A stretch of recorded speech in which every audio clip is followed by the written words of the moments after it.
बिस्मिल्लाहिर्रहमानिर्रहीम। अस्सलाम वालेकुम नाज़रीन, आप यूट्यूब चैनल देख रहे हैं। मैं इमरान ख़ान हूँ।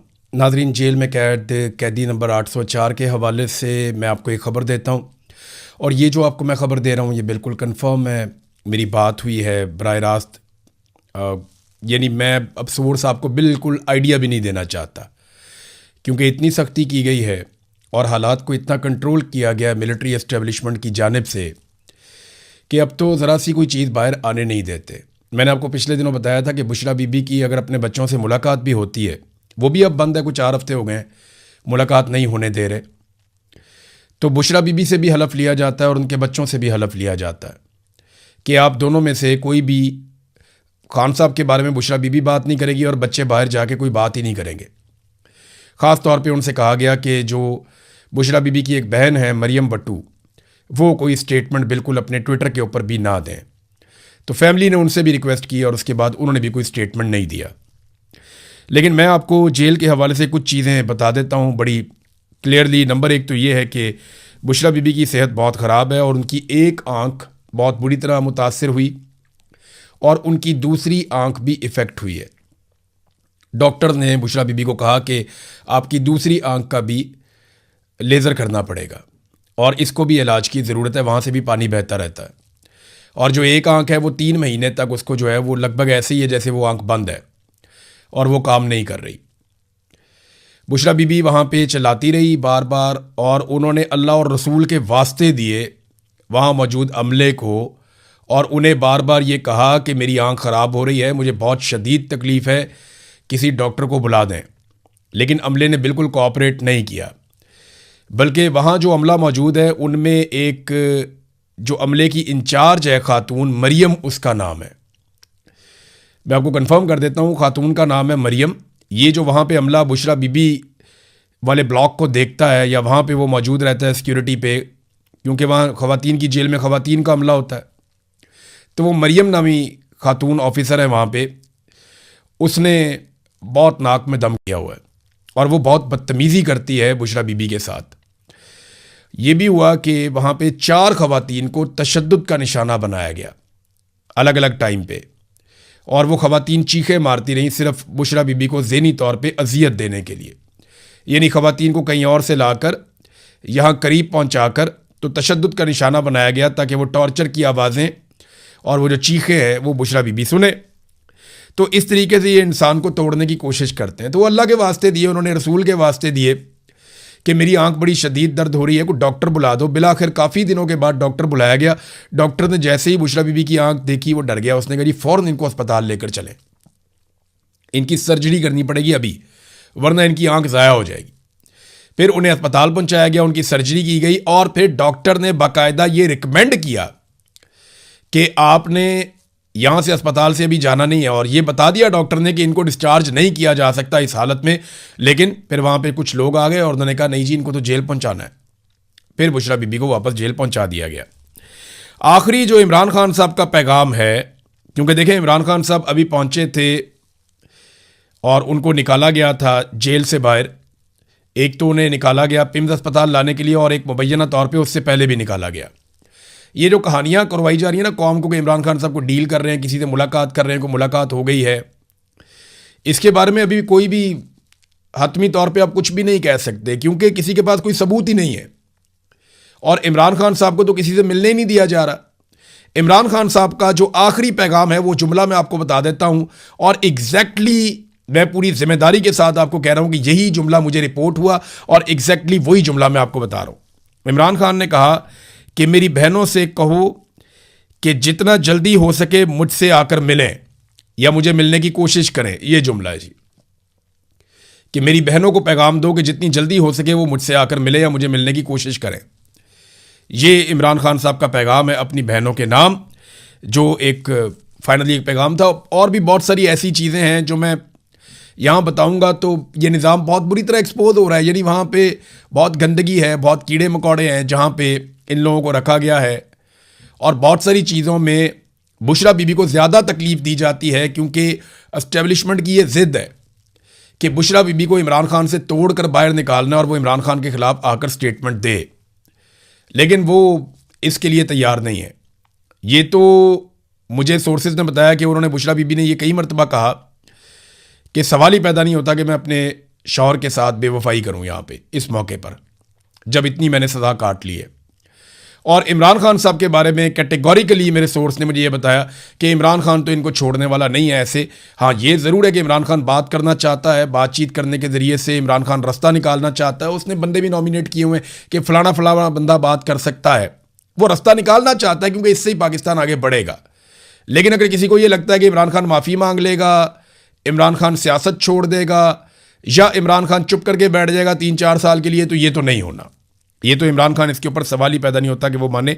तो ये जो पैगाम है इमरान खान का वन लाइनर, ये बात तो लगभग 2-3 हफ्ते शायद हो गए इस बात को, मेरे पास लेट पहुंची है, लेकिन ये पैगाम एज इट इज़ है इमरान खान साहब का कि मेरी बहनों को ये पैगाम दो या उनसे कहो कि जितना जल्दी हो सके मुझे मिलने की कोशिश करें या मुझसे मिलने आए।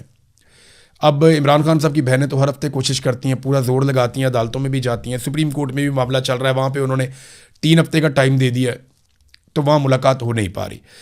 पाकिस्तान में मिलिट्री एस्टेब्लिशमेंट और जो उनका बनाया हुआ रजीम है वो हर जुल्म करके देख चुका है, लेकिन वो पाकिस्तान को चलाने में मुकम्मल तौर पे नाकाम रहे। हाँ, उन्होंने ये ज़रूर किया कि डोनाल्ड ट्रंप से ताल्लुकात बना के डोनाल्ड ट्रंप के कहने के ऊपर ईरान को मनाने की कोशिशें की। यानी ये जो ईरान के और अमेरिका के मुज़ाकरात हो रहे थे, इसमें हम एक सालिस के तौर पे तो थे, लेकिन हम अमेरिका के पैगाम रसां थे। यानी हमारी कोशिश ये थी कि अमेरिका जो मांग रहा है वो हम ईरान को लेकर दें। जब कतरी आए तो उन्होंने ऐसी सालिसी की जिसमें ईरान को भी मिला, अमेरिका को भी मिला। यानी डोनाल्ड ट्रंप को कुछ फेस सेविंग मिल गई, जबकि ईरान को बहुत सारा कुछ मिल गया जो वो पहले उसका अंदाज़ा नहीं था उन्हें। पाकिस्तान जो है, पाकिस्तान की ऑफ़र के अंदर इतना कुछ नहीं था ईरान के लिए, लेकिन कतर की ऑफ़र्स के अंदर जो है वो ईरान के लिए बहुत सारा कुछ था। तो कतर ने ज़्यादा बेहतर मुज़ाकरात करवाए, उनका तजर्बा भी बहुत ज़्यादा है, पाकिस्तानियों का इतना नहीं है। देखिए ना, अगर आसिम मुनीर और शहबाज शरीफ डोनाल्ड ट्रंप का काम करने में कामयाब हो जाते, मुकम्मल तौर पे जो डोनाल्ड ट्रंप को चाहिए था, जो इन्होंने उससे वादे किए थे, अगर ये उसको एज इट इज़ वो सारा कुछ देने में कामयाब हो जाते, गो के इन्होंने कोशिश बहुत की, तो डोनाल्ड ट्रंप हो सकता है पाकिस्तान ही आ जाता ट्रॉफी उठाने के लिए।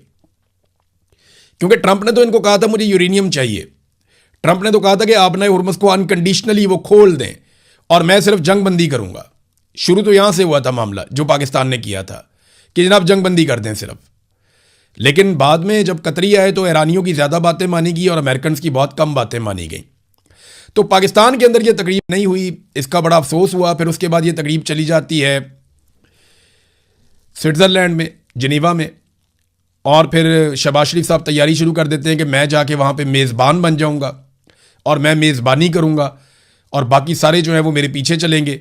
इन्होंने जाके वहाँ पे बुकिंग शुकिंग कर ली, वहाँ अपने बंदे भी भिजवा दिए, वहाँ तैयारियाँ शुरू कर दी गई और इन्होंने रिहर्सल शुरू कर दी कि यहाँ पे ये किया जाएगा। शहबाज शरीफ की तकरीर भी लिख ली गई, फील्ड मार्शल ने क्या करना है ये भी कर लिया गया, लेकिन इनकी इन्फॉर्मेशन से बाहर 2 दिन पहले ही मुआहदे के ऊपर दस्तखत हो गए। ट्रंप ने भी दस्तखत कर दिए और दस्तखत कर दिए ईरानी सदर ने भी, और उन्होंने मामला लपेट के साइड पे रख दिया। अब ये वहाँ क्या लेने जाते, कौम का पैसा ही ज़ाया करना था ना, जो इन्होंने पहले भी बहुत पैसा ज़ाया किया। तो डोनाल्ड ट्रंप ने जो है वो मामला लपेट दिया, ईरानियों ने भी लपेट दिया, और अब ये बैठे हैं सर पकड़ के करें क्या। अब अगर ये वहाँ जाते हैं इस सेरेमनी को करवाने के लिए, तो ये तो ऑलरेडी हो चुकी है, तो फिर ये क्यों जा रहे हैं, क्यों जाना चाहते हैं। लिहाजा ये दौरा मनसूख हो गया शहबाज शरीफ का, और इन्हें बताया गया कि आप एक टिश्यू पेपर है, आपको टिश्यू पेपर की तरह इस्तेमाल करना है। अगर आप अच्छी तरह हमारा गंद उठाएंगे तो आपकी थोड़ी देर के लिए आपकी इज्जत रहेगी, आप हमारी जेब में रह सकते हैं, लेकिन अगर आपने काम ना किया तो आपको टिश्यू पेपर की तरह इस्तेमाल करके फेंक दिया जाएगा। बस इतनी औकात है। और जहाँ तक तारीफ़ का मामला है, तो डोनाल्ड ट्रंप और उनकी इंतज़ामिया की जानिब से ये इनको यकीन दहानी करवाई गई है शहबाज शरीफ को और फील्ड मार्शल को कि आपको कंपनसेट कर देंगे, बेफिक्र रहे, बहुत जल्दी कर देंगे। यानी बहुत जल्दी आप सुनेंगे डोनाल्ड ट्रंप बहुत तारीफ़ कर रहा होगा शहबाज शरीफ की या फील्ड मार्शल की, तो इनको कंपनसेशन मिल जाएगी। ऐसा नहीं है कि कंपनसेशन नहीं मिलेगी। और जो पाकिस्तान में गालम गलोच की जा रही है इस सारे माहौल में, या गुस्सा उतारा जा रहा है, वो ईरानी क़यादत के ऊपर उतारा जा रहा है कि शायद वो इसके लिए राज़ी नहीं थे कि तकरीब की जाए। देखिए, वो सेलिब्रेशन मोड में है ही नहीं। आप अगर आयतुल्लाह अली खामनई के जानशीन हैं मुश्तबा खामनई, उनका स्टेटमेंट देख लें तो आपको पता चल जाएगा कि वो सेलिब्रेशन मोड में है या नहीं है। पहले आप ज़रा स्टेटमेंट देखें। डील के बाद एक बहुत अहम बयान जो है वो मुश्तबा खामनई का आया, और उन्होंने जो अपने बयान में कहा उसके अंदर है सारी स्टोरी। उन्होंने कहा अमेरिका से मायदे पर मुत्तफिक नहीं था, अपने सदर की यकीन दहानी पर मंजूरी दी है।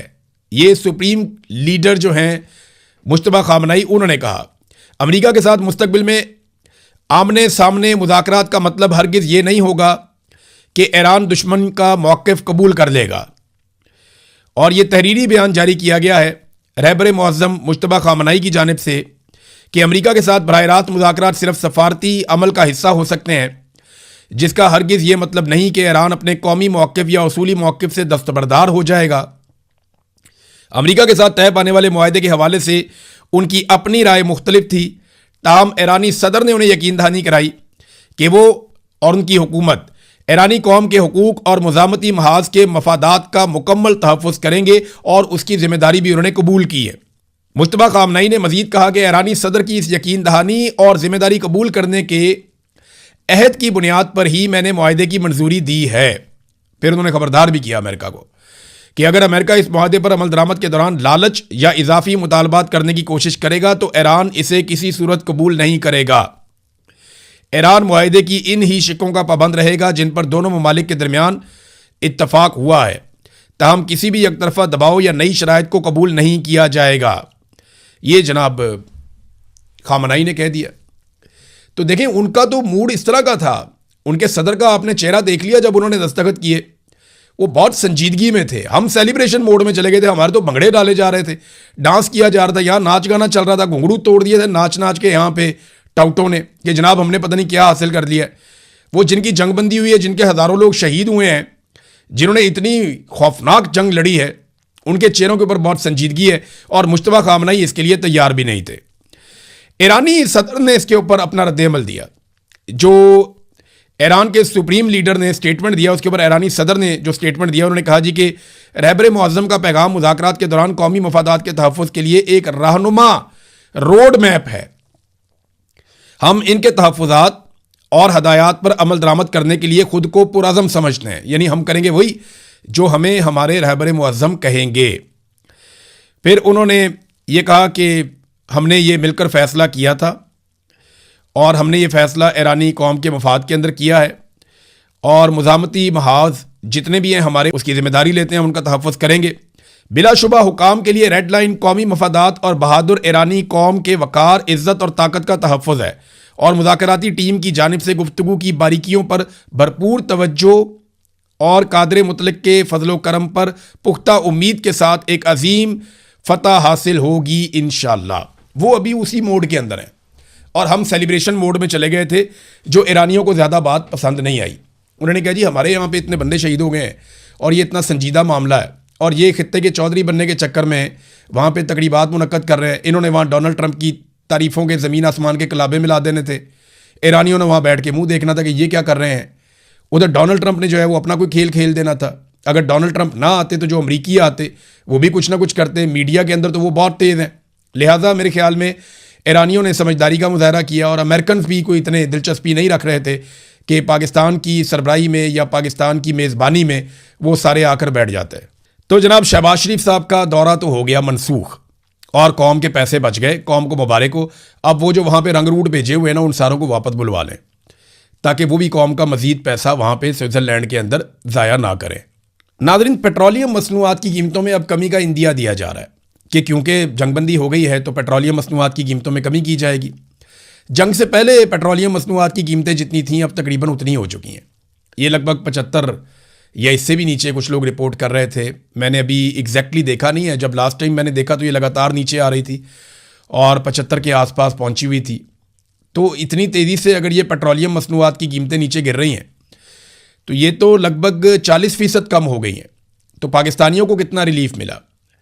जब थोड़ी सी कीमत बढ़ी थी तो इन्होंने उठाकर पेट्रोल को पहुंचा दिया था 450 रुपये तक लीटर पे ये ले गए थे और अब इन्हें इसको कम से कम 200 रुपये से नीचे लेकर आना चाहिए, क्योंकि इमरान खान साहब के दौरे हुकूमत में जब आलमी मंडी में पेट्रोल $100 फ़ी बैरल से भी ज़्यादा कीमत पे मिल रहा था तो इमरान खान साहब बेच रहे थे 150 रुपये लीटर का। आज ये पेट्रोल जो है उससे भी बहुत कम कीमत पे, यानी जितने का इमरान खान साहब ले रहे थे उससे 30% कम कीमत पे आज मिल रहा है। तो फिर इन्हें चाहिए कि ये इमरान खान के दौर से 30% कम नहीं करते कीमत, तो 200 के अंदर तो कम से कम ले आए। या इमरान खान साहब के दौर के मुताबिक तो ले आए, लेकिन इन्होंने IMF के साथ वादे कर लिए हैं और अवाम के ऊपर लेवियां लगा के पैसे इकट्ठे करने का फैसला किया है, क्योंकि ये सबसे आसान तरीका पैसा इकट्ठा करने का। पाकिस्तान में कोई ट्रस्ट करता नहीं है, कारोबार चलता नहीं है, कोई इन्वेस्टमेंट लेकर आता नहीं है, लोग पैसा निकालने के लिए और टैक्स देने के लिए तैयार नहीं है। कारोबार होगा तो टैक्स होगा।